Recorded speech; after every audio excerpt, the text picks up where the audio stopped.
Почитувани, добре дојдовте во најновото издание на емисијата Нов ден. И овој пат секако дека ви подготвивме интересни прилози, интересни гости кои што се разбира, верувам дека и вас ќе ви понудат содржини кои што ќе ве заинтересираат и ќе ви дозволат во овај сат време да погледнете нешто што досега можеби не сте имале можност да видите. Се разбира, мојата колешка Лејла не е денес со нас, најверојатно не ги слушала советите на нашиот нутриционист Весна Пирузева-Петровска, меѓутоа токму затоа ќе има можност сега да погледне и да слушне што денес имаме на здравје на мене и нашиот нутриционист Пирузева-Петровска за ова здравје на мене ни подготви една чорба со кнедли од мелено месо и интегрално пченично брашно. Зошто е тоа добро, ќе погледнете од следниот прилог.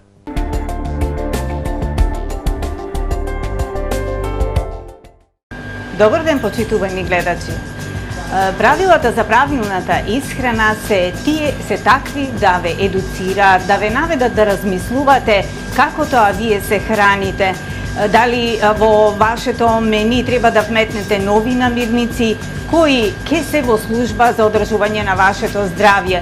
Бидејќи најчесто луѓето не размислуваат така, многу е полесно кога ќе дојде здравствениот проблем да отрчаат до лекарот, да земат медикаменти, но не е тоа добро, затоа што срамата здрава исхрана има 3 постулати: да биде превентива, да не ве доведе да трчате до ординацијата, да подпомогне медикаментозната терапија и да доведе до излекување.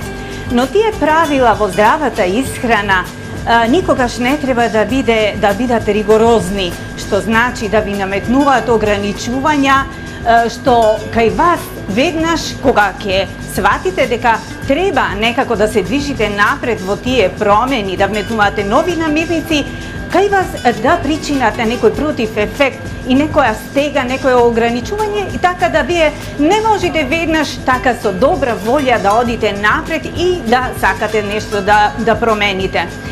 Зошто ова го зборувам? Затоа што во правилната исхрана секако треба да се вметнат намирници кои во својата нутритива има таква основа да ви служат на вашето здравје, за разлика од некои намирници кои се, за жал, во нивната преработка веќе од нив е одстрането она нутритива, сите витамини, минерали, фитонутриенти и другите потребни здрави елементи, така да вие тогаш ќе јадите само празна храна, нема да го подржувате вашето здравје.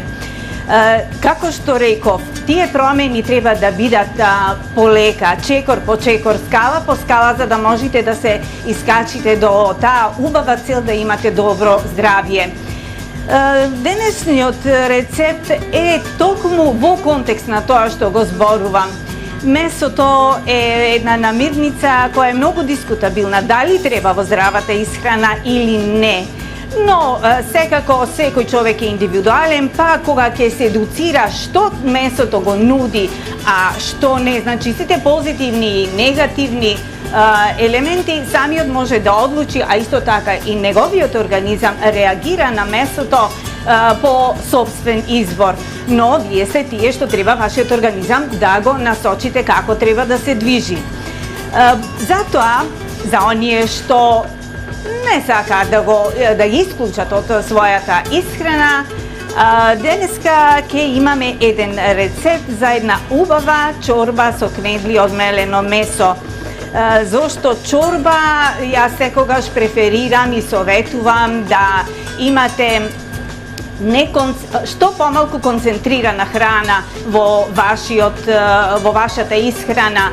Подобро е она течна што може да ви ги надополни и течностите, но и другите нутритиви и потреби на вашиот организам.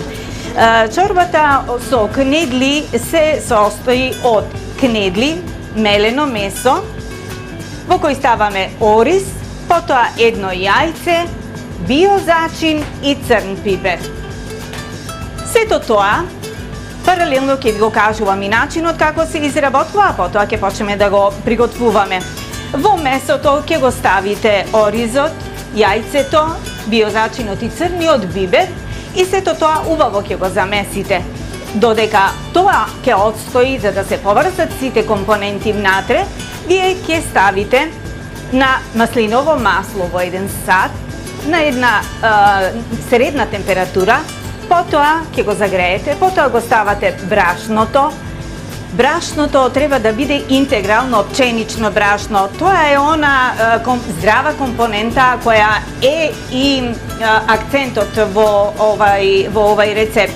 Значи ви треба, за жал ние немаме тука, имаме бело, но мојата рецепта е за интегрално пченично брашно. Значи ќе ставите во маслиновото масло, кога ќе се загрее малку, ќе ставите пченичното интегрално брашно и за 1 минутка до 2 потоа ќе го ставите доматното, ќе го трните од топлината, од топлата рингла и потоа ќе оставите доматното пире.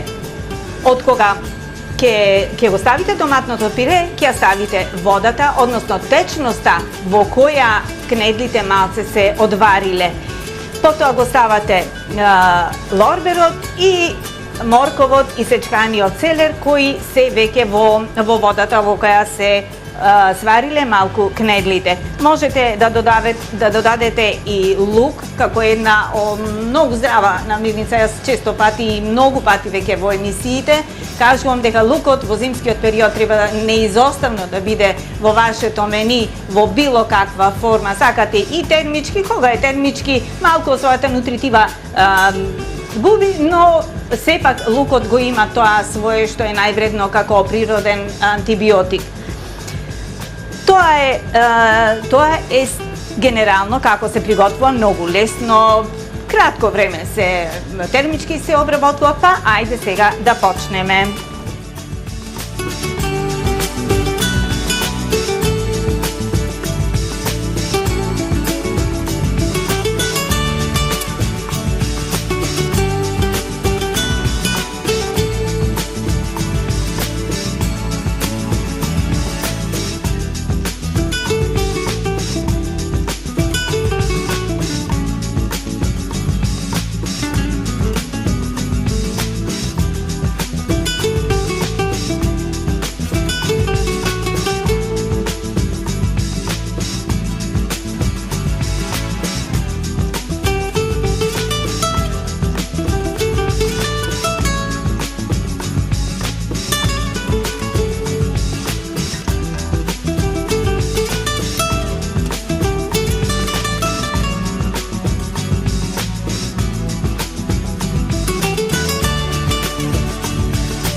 Времето брзо минува, нашата чорба со гнедли од месо е готова. Во нејзе имате интегрално пшенично брашно, многу потребни од витамин Б, потоа влакната, се добро за вашиот метаболизам и за одржување на вашиот дигестивен систем. Потоа имате целер и морков, тоа се природни диуретици, богатство од витамин А, лукче, кој е вистински природен антибиотик, значи чорба за вистинско зимско време. Но сето ова богатство од антиоксиданси и витамини, што ќе си го конзумирате со лажица, а ќе ви ја затопли и вашата душа, ќе го надополните со сокот за имунитет. Во него ставивме спанаќ, потоа ставивме краставица, макдонос и сок од лимон. Многу добро за вашиот имунитет, за вашата кожа, за вашиот тен во овие зимски денови, каде што навистина вашата кожа може малце да покажува и сувост, но железото од спанаќот, потоа од макдоносот и богатството на се оно што ви го нуди цвеклото во комбинација со лимонот и портокалот е навистина вашиот природен третман. На здравие се гледаме во следната емисија.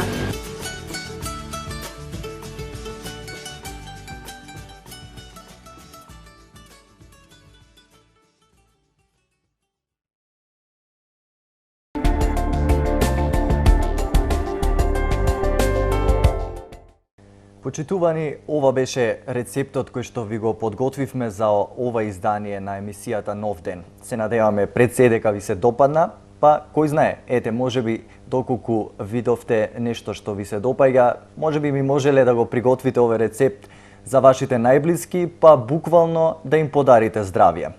А добрата храна секако оди заедно и рака под рака со физичката активност, со вежбањето и со одржувањето на добра физичка кондиција. Во ова издание на емисијата Нов ден, заедно со нашиот стручен соработник, со кинезитерапевтот Јован Калановски, ќе продискутираме нешто повеќе околу грбните мускули. Зошто оваа група на мускули е толку важна и на кој начин таа придонесува во подобрување на целокупното физичко здравје на човекот, ќе може да погледнеме од прилогот кој што го подготвивме со Јован, во кој тој ќе ни ги објасни медицинските пред се аспекти на тренирањето и вежбањето на оваа посебна група на мускули.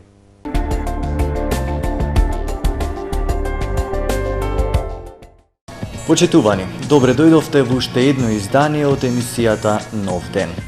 Денес, во оваа емисија, во овој наш мотиватор, ќе посветиме поголемо внимание на мускулите на човечкиот грб.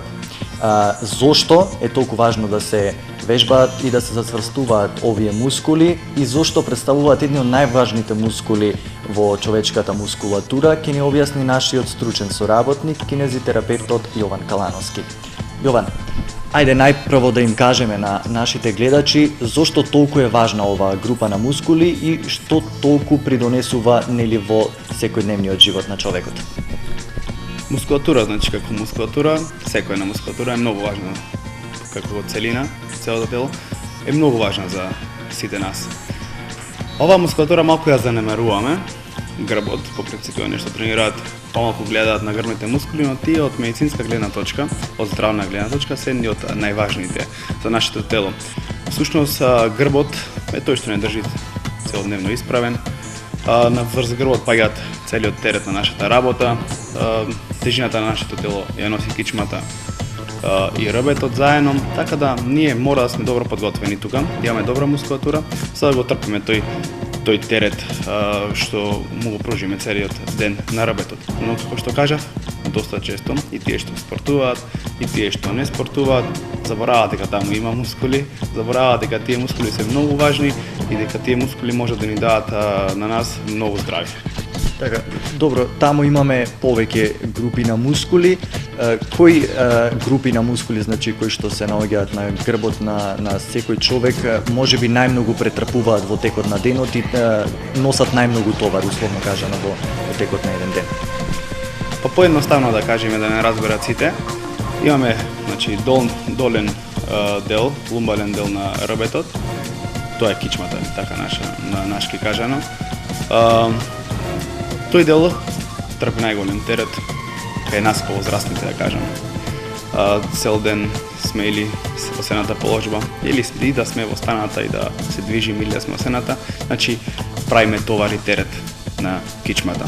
За разлика од тоа, кај помалите деца кои што немаат доволно тежина, кои што уште се во раст и развој, терет трпи и проблеми се јавуваат на горниот дел од рбетот. Значи тука веќе рбетот го делиме на долен дел и горен дел. Поедноставно кажано, мускули имаме многу, но така да сите да разберат, теретот најчесто е кај кичмата. Така, добро рековме дека трпат голем товар, значи овие мускули во текот на денот. Ете, ако не им посветиме доволно внимание на овие мускули, дали можеби би се јавиле некои медицински состојби, некои пореметувања, и кои најчесто се јавуваат кај луѓето? Точно, значи. Сите сме сретнале со таа болка во кичмата, сите се жалат после работно време или после долг период седната положба или после подолг период физичка работа, сите се жалат на болки во грбот и кичмата. Ако веќе имаме некоја добра мускулатура, ние ќе сме поспособни да ги држиме тој терет. А ако веќе немаме, кој што веќе ме праша, добра мускулатура, се јавуваат поголеми проблеми од само таа болка што е во кичмата и во грбот. Значи, се јавуваат ишалги, многу често и веќе секојдневно се среќавам со клиенти кои што веќе имаат многу сериозен проблем, а тоа е дискус хернија. Дискус хернијата зема се поголем замав, значи не прашува за години, не прашува за граници, за тежини, какви да било критериуми, значи го има веќе и кај младите, 16-18 годишни, и ги има кај возрастните. Значи, дискус хернијата е многу голем сериозен проблем на денешно време, тој секогаш бил сериозен проблем, но се почесто го има, а можам да кажам дека да се предпазиме од овие проблеми на рбетот, на мускулатурата и слично, би било да имаме добра мускулатура на рбетот. Таа сама ќе не заштити во иднина од еден тип на вакви проблеми. Така, добро ги кажавме проблемите кои се. Верувам дека постојат многу вежби кои што може да се практикува за да се зацврсти оваа мускулатура, меѓутоа ајде да ги споменеме оние кои што најчесто се употребуваат, најчесто се применуваат и можеби ги даваат најдобрите резултати. Да, значи баш сега ќе покажеме неколку вежби за долниот грб. Повеќе ќе се посветиме на долниот грб. Ќе објасниме вежби за горниот дел, буквално ќе го одработиме со едне 10 на 12 вежби целиот грб, кои што ако се практикуваат 3-4 пати неделно, загарантирано би го зацврстиле, би ја зацврстиле мускулатурата на грбот и рбетот и би имале многу повеќе кондиција, би биле по предпазени од проблеми и сигурно многу подобро би се чувствувале.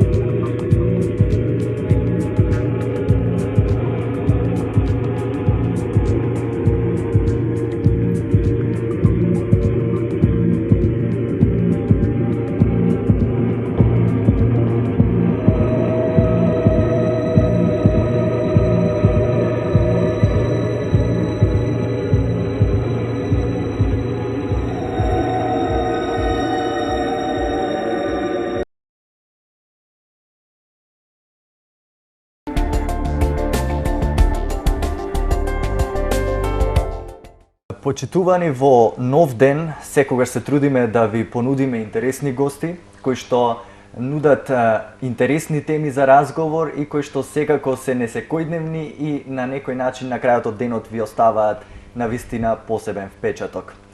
Денес со мене имам сигурно една таква личност која верувам дека ќе го задржи вашето внимание. Со мене е Суна Шаботич. Може би сте го слушнале ова име. Може би знаете точно што значи, меѓутоа Суна овде со нас е поради една многу интересна причина. Суна е единствената охриѓанка која што работи во можеби најпрестижната авиокомпанија на светот, Qatar Airways. Суна, најпрво добре ни дојде во нов ден. Добро ве најдов. Многу ви благодарам за поканата, бев пријатно изненадена. Така, Суна работи во една навистина голема, престижна авиокомпанија, која што е веројатно и една од најдобрите, ако не и најдобрата компанија од ваков вид во светот. Добро, како дојде да работиш во оваа компанија? Како тргна тој пат од Охрид, од ова малечко место да стигнеш до таму? Па ете, јас од секогаш сум се надевала дека секогаш нешто необично ќе ми се деси во животот, нешто не секојдневно. Значи, али до многу не сум очекувала. Значи, секогаш малце очекувам, а многу повеќе добивам. Па се испадна случајно. Јас иначе бев професорка по англиски јазик и книжевност со италијански. Работев во Скопје по различни школи и така завршија часовите, си дојдов дома. Петок беше викенд, се мислев дали да одам во Охрид или да останам. И случајно си седам на тераса и случајно на Facebook читам дека Qatar Airways ќе дојдат во Скопје да прават интервју. Значи како open day, отворен ден. И се јавувам дома на мајка ми, викам јас нема да дојдам во Охрид, ќе одам да видам што е работата. И мајка ми беше изненадена како, мислам, наеднаш така се смена планот, значи. И ете, едноставно си спремив документи, утредента отидов во Holiday Inn и што да видам, 300 души, 300 девојки дошле од секаде, од цела Македонија, дури од Грција имаше, значи некој по трет пат. И така се започна интервјуто, почна да ни раскажуваат, па јас решив да го оставам CV-то. Тие рекоа ќе ви се јавиме, значи и за утре, дали да дојдете или не. Ја оставив CV, ми се јавија дека и утре да дојдете, па ни дадава тестирања, англиски, граматика, тестови правевме различни. И од сите тие што бевме 300 души, јас имав најдобри поени, значи највисоки поени. Па после утредента веќе влегуваш во кругот, веќе свесно влегуваш, нема назад. И се се деси така, ете, на брзина, па утредента пак ми се јавија, пак отидов, па потоа чекав неколку месеци да добијам потврда од таму, значи од Катар, и така се испадна и значи, заминав. Сепак долг процес, така додека да се стигне до влегување и вработување во оваа компанија. Да. Добро, верувам дека тој процес на влегување и вработување во компанијата е тежок и долг. Меѓутоа, ете лично за тебе, како настана таа транзиција од професорка која што работи со деца и предава англиски јазик, за да отидеш и да се префрлиш да смениш целосно различна професија и ете сега одлучи дека ќе леташ во најдобрата компанија на светот? Па наеднаш сватив дека професорка можам да бидам цел живот, дури на 40 на 50 години, значи секогаш ќе има деца, значи нема да има крај. И секогаш ќе е тоа истото. И еден момент сватив, осеќав дека ротирам во едно место. Сакав нешто друго. Осетив дека животот поминува и има многу работи што треба да се видат и земји и многу работи да се научат, а јас зошто да стојам во едно место? Зошто да се помирам со тој живот? Значи, така, ова е еден нов предизвик што сигурно ќе има ако ништо друго, барем едно позитивно искуство ќе биде за понатака, нели? Тоа е тоа што останува според мене во животот. Значи, искуството, значи да видиш како луѓето во светот функционираат, значи различни нации, значи цел свет е на едно место. Мојот работен ден е значи како цел свет да е на едно место. Цел свет во еден ден, во еден лет е пред мене, пред мои очи. Така, добро, ти си една од 4 македонки и единствената охријанка. Да. Значи, верувам дека критериумите за прием во оваа компанија се сериозни, ригорозни и дека бараат пред се од личноста да вложи премногу за да може да биде дел од таа престижна компанија. Колку се сериозни лицата од Qatar Airways? Дали колку бараат од вас да вложувате во себе си и кои се тие критериуми кои што еден човек, една личност би требало да ги исполни за да може да биде дел од оваа елитна компанија? Па сепак, критериумите се доста високи, значи од тие 300 девојки, 300 што беа тука присутни во тој ден, само ние 4-5 отидовме, значи за тој ден, за тоа интервју. Сепак тие, значи, оваа компанија бара човек што е доволно созреан, сепак најнапред, бараат да си флексибилен, значи флексибилност, прилагодлив на секакви ситуации, трпелив, секако, да нема стресови такви работи. Значи, исто како ти се справуваш, имавме и јавно говорење, значи како се справуваш со различни луѓе. Сите тие работи, значи ентузијазам секако. Ентузијазмот е на прво место, смисла за хумор, сега сепак мораме да сме секогаш ентузијасти покрај стресните летови, све е непредвидливо. Така. Секој ден е непредвидлив. Летате Да. преку 300-500 луѓе во еден авион, сигурно некогаш доаѓаат и ситуации кога треба всушност и да ги забавувате, нели, гостите? Да, сепак. Да им понудите пријатен лет секако. Да, сепак еве да речеме Бразил пред 2 недели кога бев, значи прв пат Бразил, немам представа каков народ, значи за прв пат се соочуваш со нов вид на луѓе. Не знаеш кој каков карактер, гледаш никого да не повредиш, мислиш на летот како ќе се одвиваат работите, зашто било што и да се деси, ти си таа што треба да ги превземеш работите во свој раце, цела контрола во свој На раце. некој начин ти си одговорна за Да. целата ситуација. Така. Добро, значи рековме дека нивните критериуми се доста строги и освен она што вие мора да го поседувате карактерно како личности, верувам дека и тренингот за да се биде дел од оваа компанија подеднакво Секако, тежак. секако. Значи на кој начин ве тренираат, ве обежбуваат, кои се ситуации ги вежбате додека трае тој момент на подготовка? Па за почеток јас толку не очекував дека толку работи треба да поминам, да научам, бидејќи доста девојки од старт се имаат откажано. Значи, од пола од тие што доста се откажани, бидејќи многу е напорно, све на англиски се учи. Тренинзите се состојат, значи, на 3 делови. Има, значи, тренинг, гасење пожар, авиациски инструменти, како да речеме гасач за пожар, па имаме трансмитори, сето тоа треба да се знае како да се употребува, како да функционира во случај на несреќа. Потоа исто така тренинг имаме за, значи, сервисот, како да работите, служење, сето тоа, видови храна. За секоја дестинација имаме, за секоја држава имаме различни видови на храна, значи. Така. Еве, додека разговараме, всушност и одат дел од фотографиите на кои што е прикажано како вие таму строго се подготвувате за работа.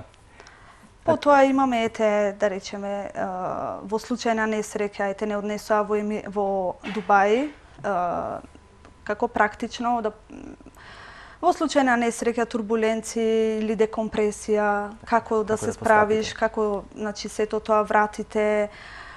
Цела, значи, пола авиација можеби сум ја научила и во сон ја знам. Така, значи можеш да бидеш истовремено стюардеса, можеш да укажуваш прва помош, можеш пожарникар, полицаец. Значи буквално се можеш да работиш со оваа обука. Секако и прва помош исто така дел од медицината, сепак треба се знаат доста работи на кого, каков вид на лек да му дадеш. Има луѓе со астма, па летаат, па мора кислород, боци имаме, значи различни видови на... Некој не може да лета, тешко му е, паника ќе го фати, па...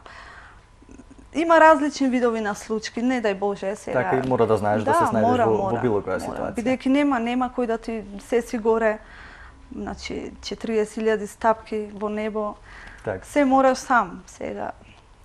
Така, добро, летате многу летови, проаѓаат низ авионските кабини, низ авионските ходници ви проаѓаат голем број на патници од најразлични земји, од најразлично потекло.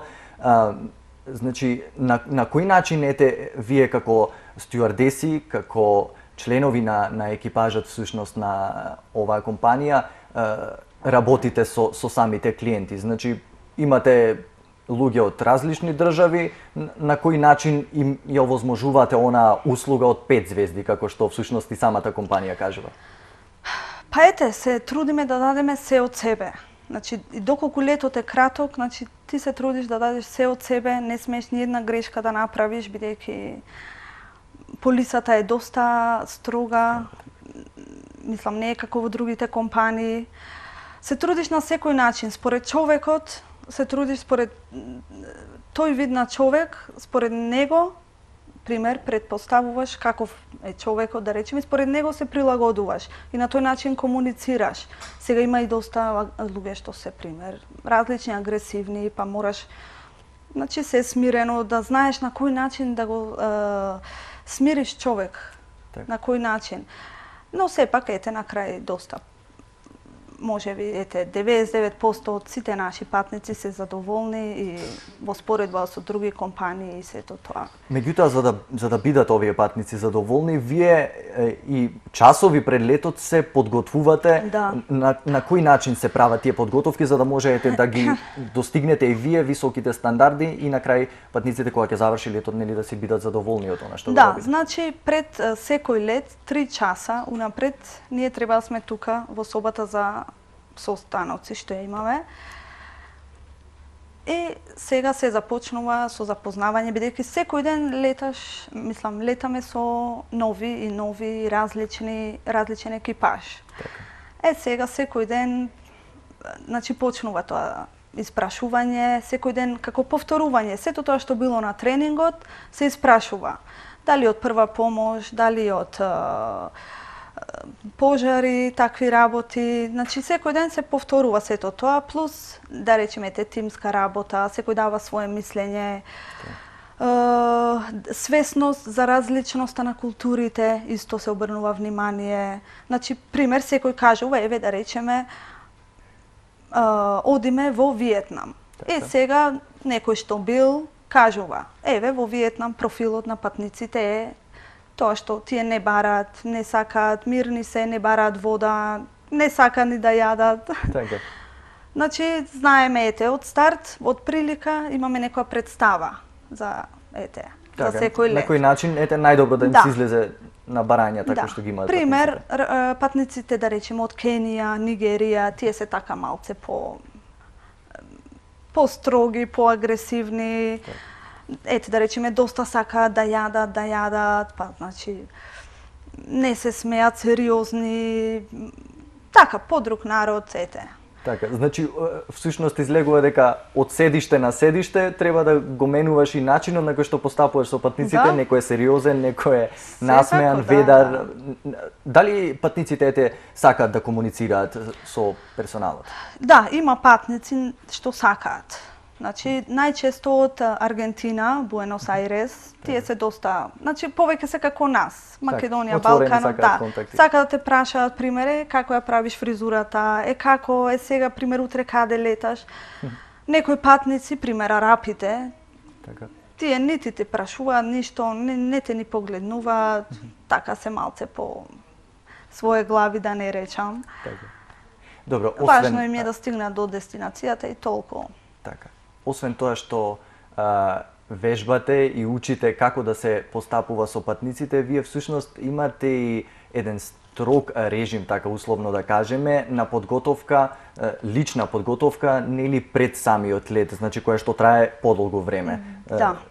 Тоа се однесува на, ете, 12 часа пред летот, да речеме, еве сега е 8:30, добро, катарско време, 8:30 не го менувам. По катарско си. По катарско време јас се водам. Така, така. 8:30. Сега во 8 часот и пол са бајле наутро Така. е летот. Сега јас од ова време до 8 са бајле не смеам да излезам од смештај, од дома. Никој не смее да ти дојде. Само 90 минути колку е те да, ако треба да јадеш нешто, да купиш. Повеќе, ако се задржиш, веќе си во голем ризик. Така. И добро, што правиш во текот на тие 12 часа, ете? Се трудам да спијам што повеќе. Значи, што повеќе, максимално се трудам да се одморам, да спијам, да се релаксирам или ќе одам до фитнес салата, имаме фитнес посебна зграда, баш позади мојот смештај. Вежбам, трчам, значи да го ослободам стресот, сепак мислиш како ќе, што ќе, како ќе се одвива. Да бидеш максимално релаксирана нели пред летото. Додека смеете кај твоето сместување, ти воедно изживееш во Доха, нели во престолнината на Катар. Во меѓувреме ние може и да погледнеме дел од сликите нели од просторот каде што живееш, од местото каде што си сместена. Ајде нешто кажи ни повеќе околу твојот живот во Доха. Па, ете, како за почеток, кога стигнав, нормално прв пат, ново место. За мене е многу најважно, кога одам некаде, како атмосферата на просторот, на атмосферата, амбиентот, како јас ќе го доживеам. Ако го доживеам позитивно, тогаш од старт ќе е супер. Ако го доживеам негативно или тешко, например Лондон, Манчестер, таму не би се пронашла никогаш или не би живеела. Толку ми е негативно, мрачно, тмурно. Во Доха е секојаш сончево. Во Доха секојаш сончево. Понекогаш и сонував снегови, снегови сонував. Малку да те потсетам на Македонија. Сега јас до толку не очекував со што ќе се соочам и каде ќе живеам, не очекував. Кога не однесоа во смештајот, све дојдоа шофери приватни, не зедоа, знам беше пополнок, не сместија, јас бев шокирана. Јас тотално бев шокирана, бидејќи апартманот се беше ново, изградено. Апартманот, можам да речам, еве живеам во 250 квадрати. Само јас и цимерка една, значи по две живееме. Да, и све се женски, а и најчесто стујарди нема толку многу, можеби 10%. Све се девојки. Значи сето тоа го обезбедува компанијата за која што работиш? Сето тоа, се компанијата, се грижат за нас, пред врата те земат, те носат. Имаме базен, значи базен, сала за вежбање, сала за билјард, обезбедување под 10 души, обезбедување со камери, со сето тоа, се е под контрола. Потоа, ете, јас бев изненадена. Во овој момент и поминуваат слики нели од Да, еве тоа е Катар. Доха, така може да кажеме нешто повеќе. Даунтаун, да. Таа зградата лево е највисоката. Ова беше Катар Гран При. Тоа е формула на вода. Ова е Катар од озгора, значи еве и ние имаме Палма, не само Дубај. Така. Ова е новиот дел Лусайл Сити. Значи еве и тука. Ова е Pearl, како во видна школка, изграден на вода. Тука е доста скапо да се живее, скирите се скапи. Еве гледате арапките во лимузина влегуваат од шопинг. Така. Катар е конзервативна земја. Па сепак луѓето се модерни, арапите знаат како да живеат, арапките, дури повеќе и од нас. Знаат што да купат, знаат како да се средат се. Али, мислам, таков си е законот на државата, значи нема доста слобода, нема слобода, мислам, многу. Сега сепак си има хотели, си има клубови таму, можеш да си излезеш слободно, како во Европа исто. Али голема слобода нема. Што и да направиш, значи нешто што е надвор од законот, одма те депортираат, се е регуларно, се е под контрола. Така, значи сосема спротивно од Македонија. Те фаќа ли некогаш носталгијата кога ќе видиш колку е контрастен, колку е различен начинот на живење? Ме фаќа, али јас лично почнав во последно време почнав да ги сакам тие правила и прописи, бидејќи така само човек има дирекција, некој правец. Така. Значи ако се е дозволено, јас мислам дека човек ќе забега. Нема да знаеш веќе што правиш. Вака, чим има правила, си знаеш, тоа е тоа. Се држиш до правилата? Јас мислам дека, не знам, јас се пронаоѓам во Катар. Го сакам тој живот, сакам правила, сакам така ред да си има дисциплина. Да знае човек на што е. Да. Така. Добро, Суна, освен тоа што работиш со патници, со клиенти кои што се нели од се буквално од целиот свет, ти всушност соработуваш, значи твои колеги се исто така луѓе кои што потекнуваат од најразлични земји од светот. Кои се така поегзотични некои колеги твои? Најзастапени се индиците, корејци, значи од Кина, индици, корејки и филипинци има доста. Потоа, според мене, најнеобично е, пример, летавме Бразил, значи имав колешка од Коста Рика, пилот од Боливија, копилот пример од Либија, да речеме, кој контраст. Цел свет, значи, бидејќи не летаме ние само 5 стюардеси или 5 луѓе во Значи не е тоа екипаж. постојан екипаж цело време? Минимум се менуваат? 10, минимум 10. Еве за поголемите авиони се обучив, ме обучија за поголемите авиони Boeing 777. Тука сме да речеме едно 17-18 души екипаж, по 3 пилоти, 4 понекогаш.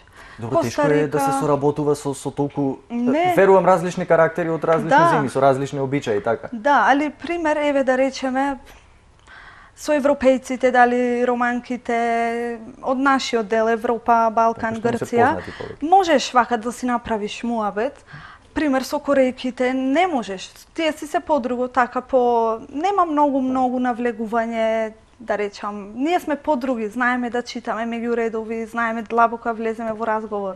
Така, така. Сега според секој човек си правиш таков разговор.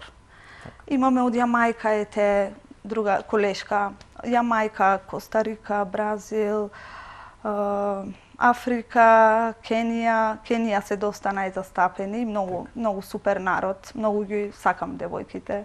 Така. Добро, екзотика во самите авиони, меѓутоа секако верувам екзотика и на местата на кои што си била. Тоа е всушност една од можеби најубавите привилегии на работата која што ти ја работиш, тоа е да патуваш и посетуваш места кои што претходно не си ги посетила, сега имаш можност да ги видиш. Си патувала на секаде низ светот. Кои се така можеби ќе ти биде тешко да издвоиш, меѓутоа кои ти се така посебни дестинации, кои најмногу те привлекуваат? Најмногу, значи бев шокирана од Малдиви и Виетнам.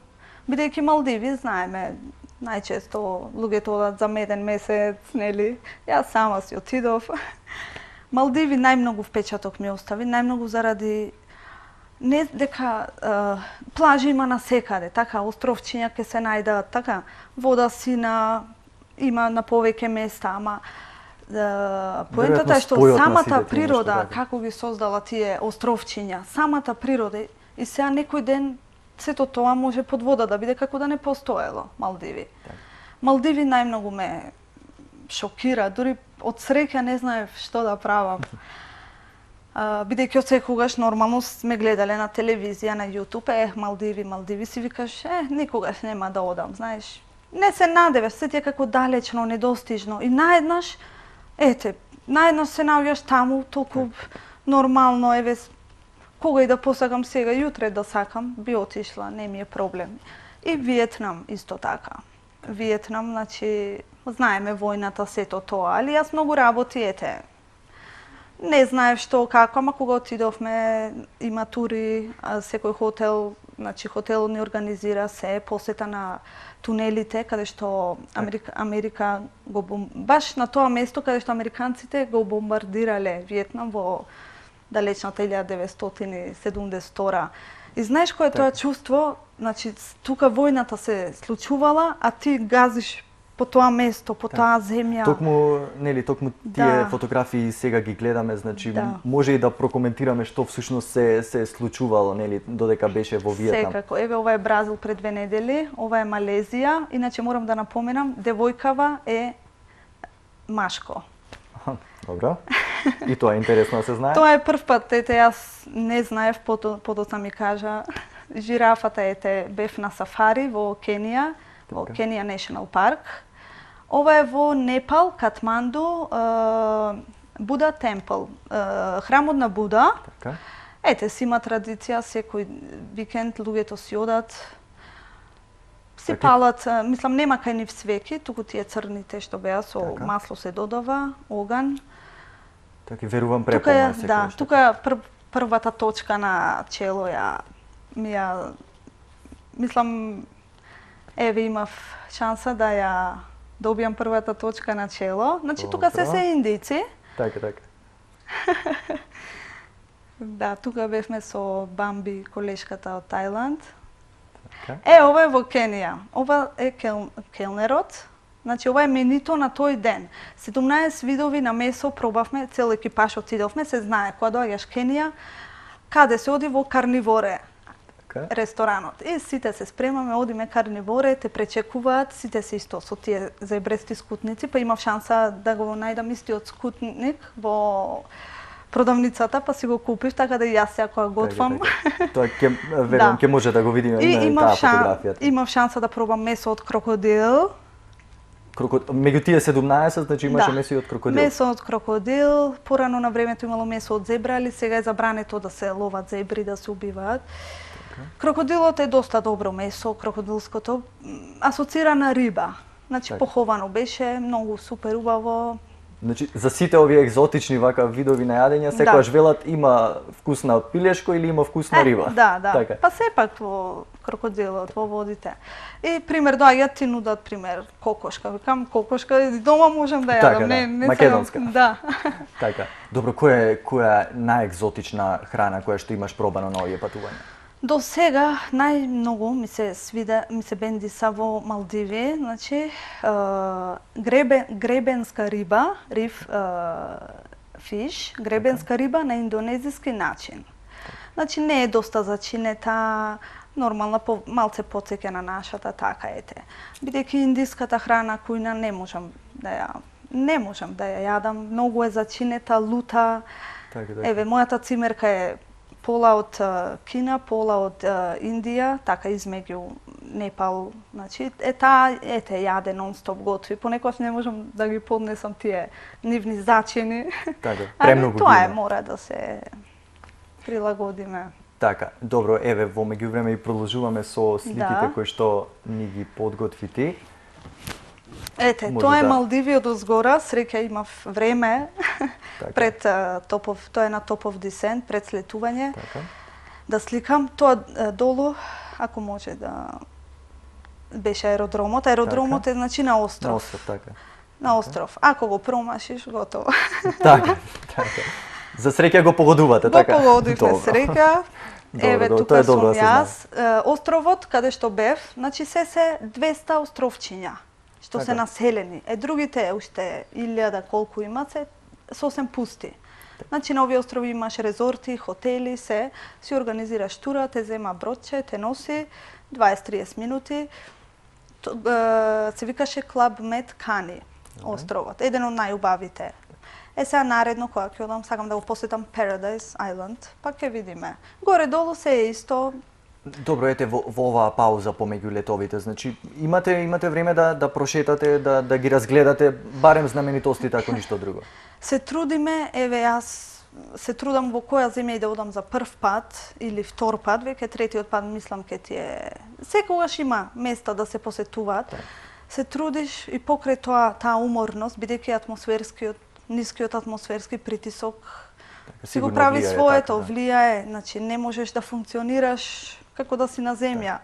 Друго е пример и да работам 8-12 сати на земја, би можела да издржам уште 10 часа.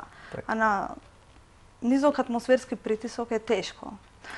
Се трудиме, еве, кога и да стигнеме, на брзина да излезеш, да се пресоблечеш, да излезеш, да го искористиш времето, па гледаш сатот, значи кога треба да спиеш, се ти е ограничено, бидејќи не седиме ние по 5-6 дена, бидејќи летови има нон-стоп. Постојано. Што Денес си во Малдиви, следниот пат не се знае каде. Еве за Малдиви баш бев, да речеме, ми го дадоа Малдиви, отидов, супер све. Утредента се враќаме, после 25-6 часа се враќаме и сега дома си седам на стендбај и ми се јавуваат повторно, get ready, you're going to Maldives. Спреми се, повторно на Малдиви.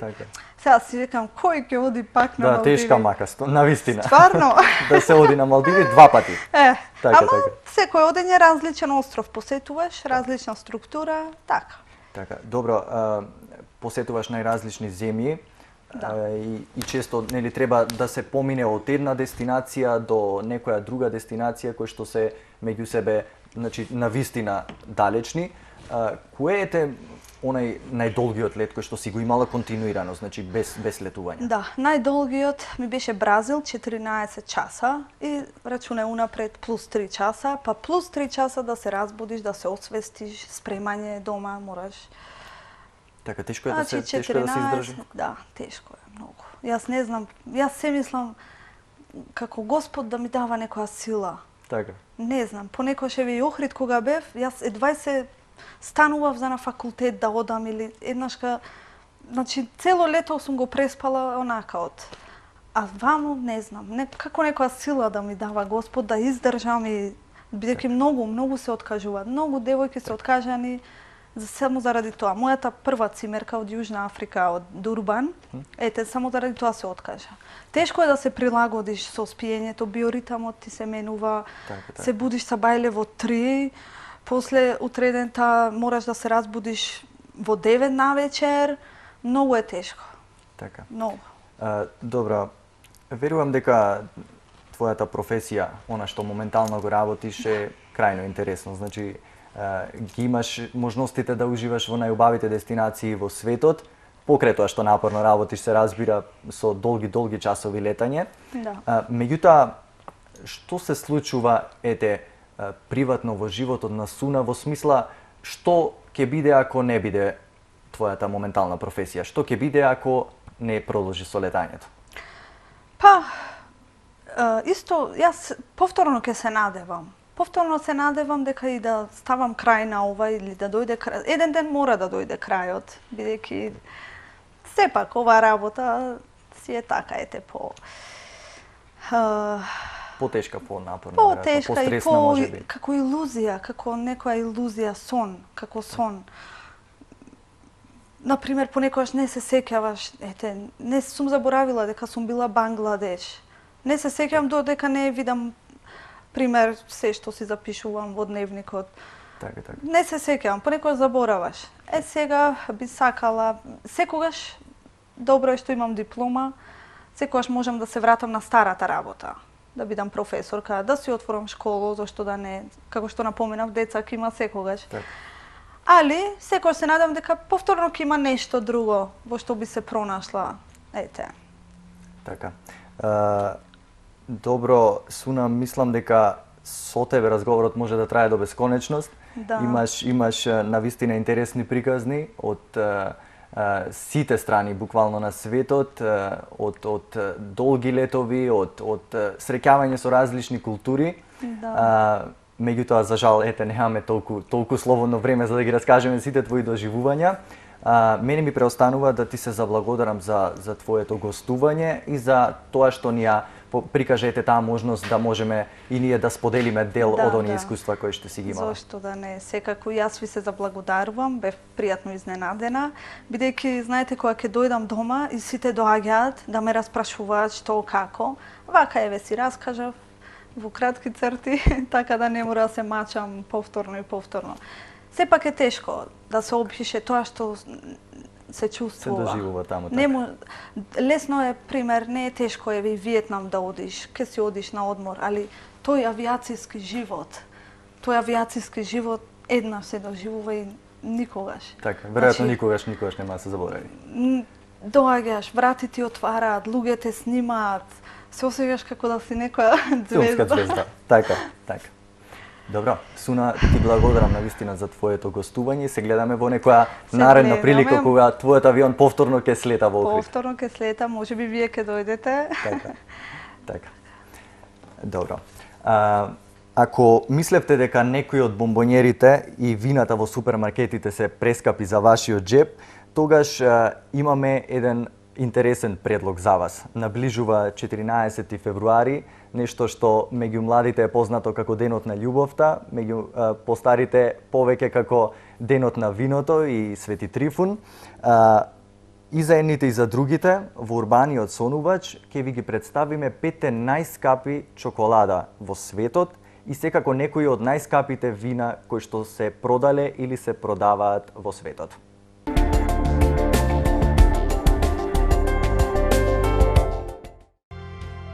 Велат дека не диамантите, туку кафеавото злато е најдобриот пријател на жената.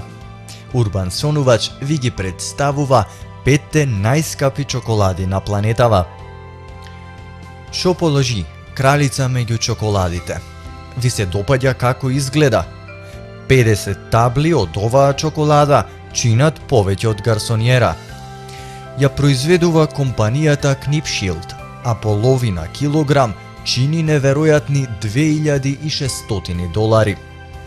Ова баснословно скапо сладко задоволство воедно е и најскапо на светот, а за цената виновни се скапоцените состојки. Рецептот се состои од 70% на чоколада Валхрона и сладка павлака. Оваа смеса 24 часа се маринира во ванила и чисто масло од тартуфи, додека какаото на крај се посипува рачно. Нока, чиста екзотика. Оваа чоколада е вистинска екзотична убавица. Чоколадата Нока се прави од најквалитетното какао од Венецуела, Тринидад, брегот на Слоновата коска и Еквадор. Се состои од 75% какао и останатите вообичаени состојки, но со една многу важна разлика. Нока чоколадата е биолошки чиста. Во неа не се додаваат адитиви, дури ниту арома од ванила. Производителот толку се гордее со својата чоколада, Нока Vintage Collection, што половина килограм чини $854. Делафе, зачинета со вистинско злато. Бидејќи оваа чоколада ќе ја платите со суво злато, ред е малку од него и да изедете. Вака швајцарската компанија Делафе ја рекламира својата чоколада. Ако нешто ви скрцка под забите, тоа нема да биде лешник или бадем, туку 24 каратно злато кое се јаде. Се разбира, чоколадата содржи и најквалитетна сладка павлака, масло и арома. Но тоа не е важно, бидејќи луѓе, оваа чоколада е направена од злато. Цената, веќе погодувате, е скромна и изнесува $504 за 500 грама.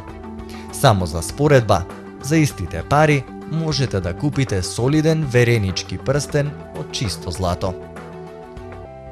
Ришар, на француски начин. Оваа чоколада се состои од 70% криоло какао од Венецуела, кое се смета за најквалитетно на светот. Покрај тоа, на вкус, но и на цена, додаваат најквалитетни органски произведени, најдобри врсти на бадеми, капини, јагоди и екзотични зачини. Цена? Дури $120 за табла. Годива Г. Белгиска традиција.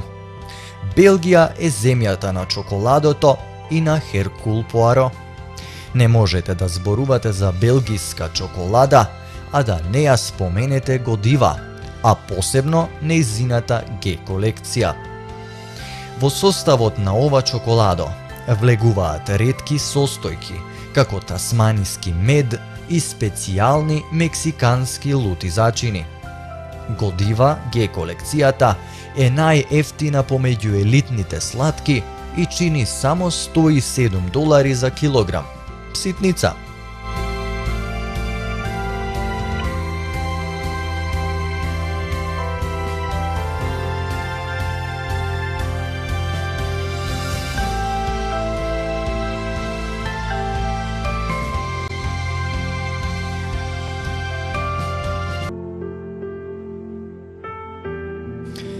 Иако цената на овие вина ја надминува цената на просечната семејна куќа, таа не ги одвраќа љубителите на добрата капка од купување ретки сорти и берби. Овие вина се продаваат само на аукции, затоа што некогаш припаѓале на кралеви, освојувачи, а некои дури биле откриени на дното на океан, каде се нашле по бродолом на почетокот на минатиот век. Романе Конти од 1945 година. Ова вино е произведено за време на Втората светска војна. Едно шише од ова ретко вино Американски колекционер го плати 123.900 американски долари. Шато Лафит од 1787 година е дел од колекцијата на Томас Джеферсон. Форбс плати 160.000 долари, а сегашната проценета вредност е 315.000 долари. Ова вино, барем за сега, не е за конзумирање, туку е дел од Форбсовата колекција антиквитети.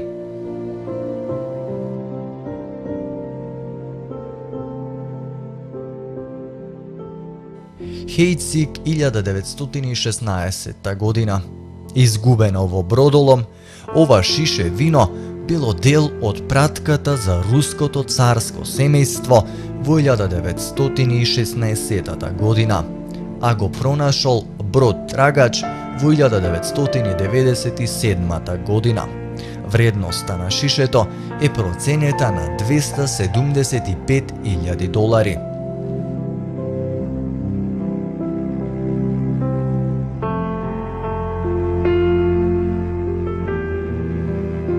Шато Шевал од 1947 година. Шишето вино е продадено за 304.375 долари на аукција во Женева. Собственик е анонимен колекционер од Швајцарија.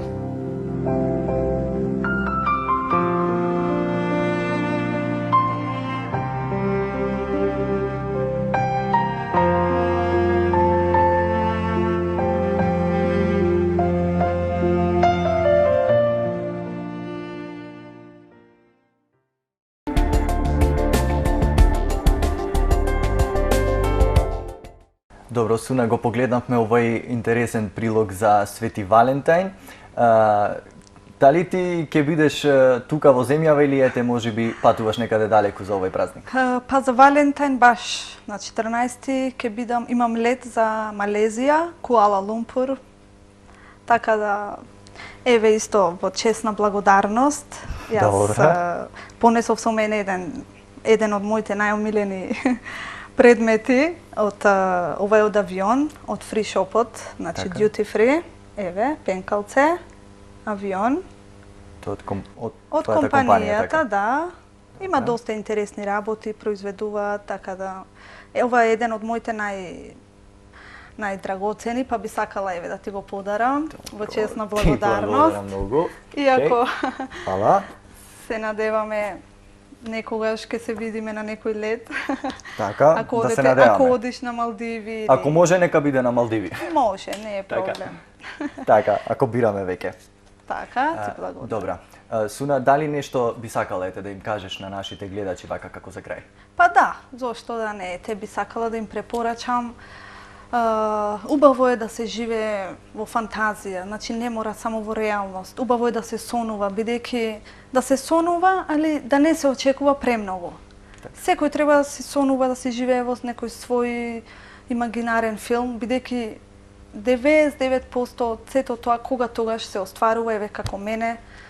Животот ми се смена, размислувањето, начинот на живот, се ми се смена за 360 степени во рокот една година. Добро, Суна, мене ми преостанува да ти се заблагодарам за твоето гостување и ете се надевам дека ќе имаме и некоја друга прилика да се видиме и да поразговараме. Фала ти, Михаил. Ти благодарам. Се најдобро, пријатно. Ти благодарам, Суна. Почитувани гледачи, ова беше се што подготвивме во емисијата Нов ден.